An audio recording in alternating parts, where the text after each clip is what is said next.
सदस्य आपले सहकारी म्हणून आता त्या ठिकाणी काम करणार आहेत आणि मला असं वाटतं की यामुळे एक प्रकारे आपला अनुभव जो या विधानमंडळाचा एक विधिज्ञ म्हणून आहे त्याच्यासोबत मातीशी जुळलेला एक आपला सहकारी हा त्या ठिकाणी जेव्हा विराजमान होईल त्यावेळेस आपल्या दोघांच्या समन्वयातून या सभागृहाला निश्चितपणे न्याय मिळेल अशा प्रकारचा विश्वास मी व्यक्त करतो। महाराष्ट्र विधानमंडळाला एक फार मोठी परंपरा आहे आणि या गौरवशाली परंपरेला पुढे नेण्याची जबाबदारी आपली सर्वांची आहे। काल आम्ही एका कार्यक्रमाला गेलो होतो, पॉंडिचेरीचे स्पीकर त्या ठिकाणी होते, त्यावेळी चर्चा चालली होती कोणाचं किती सभागृह चालतं। त्यावेळी असं लक्षात आलं की देशामध्ये सर्वाधिक काळ चालणारं सभागृह आपलं आहे।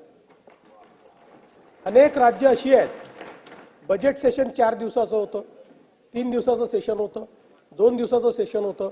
आपल्या इकडे आपण बघितलं असं मध्ये, पण ठीक आहे कोविड होता म्हणून दुसरं कारण नसेल कदाचित, पण पुन्हा आता आपण अधिक काळ सेशन या ठिकाणी करतो आणि म्हणून ही जी काही आपली परंपरा आहे ही परंपरा आपल्याला पुढे नेण्याचं काम हे अध्यक्ष आणि उपाध्यक्षांवर आणि सर्व सदस्यांवर निश्चितपणे या ठिकाणी आहे।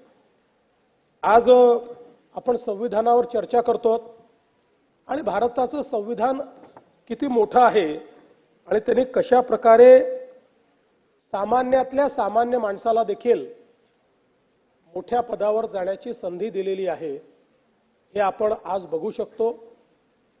चहा टपरीवर काम करणारे पंतप्रधान झाले, ऑटो रिक्षा चालवणारे राज्याचे मुख्यमंत्री झाले आणि ज्यांनी पान टपरी देखील चालवली असे आज राज्याचे उपाध्यक्ष झाले। हे भारतीय संविधानाने या ठिकाणी संधीची समानता जी आपल्याला दिली त्याचं यापेक्षा मोठं उदाहरण हे दुसरं असू शकत नाही। आणि म्हणूनच मला असं वाटतं की हा गौरव केवळ अण्णांचा नाही आहे, तर हा 13 कोटी जनतेचा गौरव आहे की ज्या जनतेने ही संवैधानिक व्यवस्था या ठिकाणी निर्माण केलेली आहे। मी अण्णांचं जसं अभिनंदन करतो तसं या सभागृहातल्या सर्व सदस्यांचं अभिनंदन करतो आणि विशेषतः विरोधी पक्षाचं देखील अभिनंदन करतो। विरोधी पक्षाने देखील मोठं मन दाखवत ही निवड एकमताने झाली पाहिजे या दृष्टीनं कुठला दुसरा फॉर्म देखील भरलेला नाही आणि त्यामुळे निश्चितपणे त्यांचंही मी मनापासून या ठिकाणी अभिनंदन करतो। आपण जर या ठिकाणी बघितलं तर मी अण्णांना ही विनंती करतो की आपण त्या खुर्चीवर बसल्यानंतर आपले दोन्ही कान शाबूत ठेवावेत। डावीकडे बसलात म्हणून डावीकडची बाजू जास्त ऐकून घेऊ नका, पण ती बाजू ऐकाच, पण थोडी इकडची बाजू देखील ऐका। पण मला विश्वास आहे की आम्ही जेव्हा विरोधी पक्षात होतो त्यावेळी झिरवाळ साहेब जेव्हा पीठासीन असायचे त्यावेळेस ते गमतीने म्हणायचे मला जरा डाव्या कानाने कमी ऐकू येतं। तसं मला वाटतं की आपण निश्चितपणे म्हणणार नाहीत।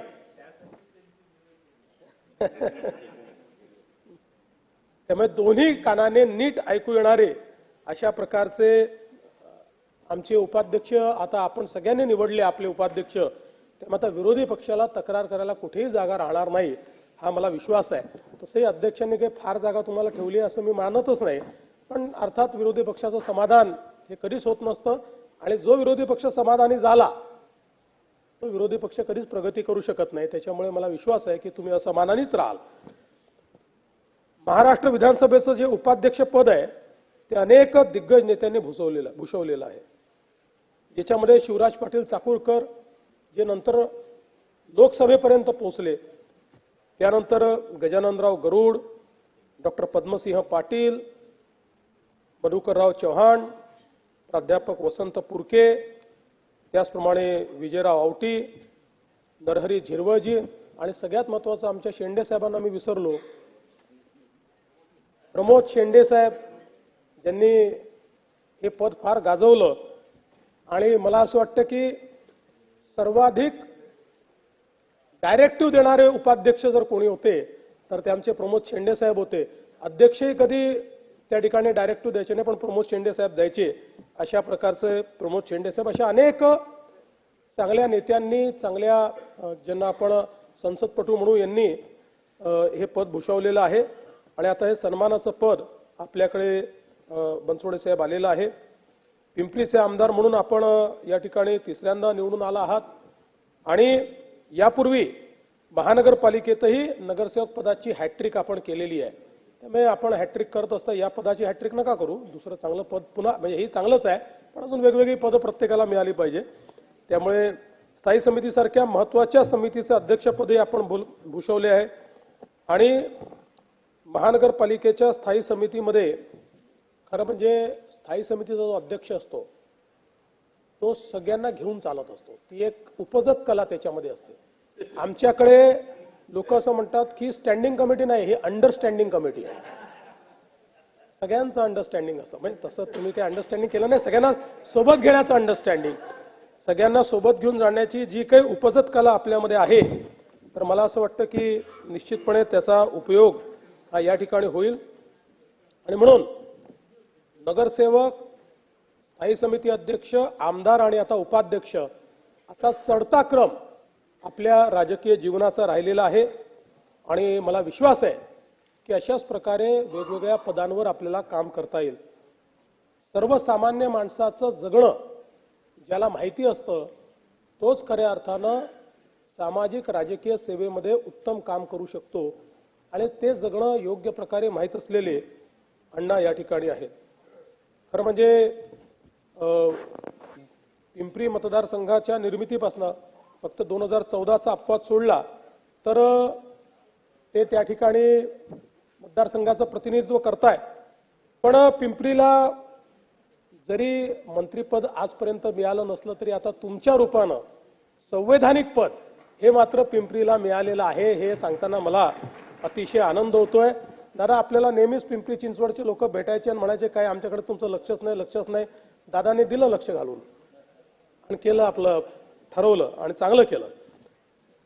त्यामुळे मी दादा आपलं देखील अभिनंदन करतो की एका सर्वसामान्य कार्यकर्त्याला आपण या पदावर बसण्याची संधी ही या ठिकाणी दिली. त्यांच्यावर तुम्ही विश्वास ठेवला, नागरिकांनी तर ठेवलाच होता, पण पक्ष म्हणून तुम्ही देखील त्यांच्यावर विश्वास ठेवला. आणि म्हणून मला विश्वास आहे की आता या सभागृहाचा विश्वास देखील ते निश्चितपणे जिंकतील. आणि या पदावर बसले असताना सर्वांना न्याय देण्याची भूमिका ही अण्णासाहेब आपली असेल, हा विश्वास मी या निमित्ताने व्यक्त करतो. आपल्या कारकिर्दीकरता आणि भावी राजकीय आयुष्याकरता देखील आपल्याला मनपूर्वक शुभेच्छा देतो आणि माझं बोलणं संपवतो. धन्यवाद. माननीय अध्यक्ष महोदय, खरं म्हणजे प्रथेला धरून पूर्ण चर्चा होतपर्यंत मी थांबलं पाहिजे, पण वरच्या सभागृहात माझं काही कामकाज आहे. बाजूच्या खुर्चीचं ना ते मला विचारा. त्याने मी सांगतो त्यांना काय काही काळ मोकळं बसू देऊया. बाजूच्या खुर्चीचा निर्णय ज्या दिवशी अध्यक्ष घेतील आम्हाला मान्य. चला.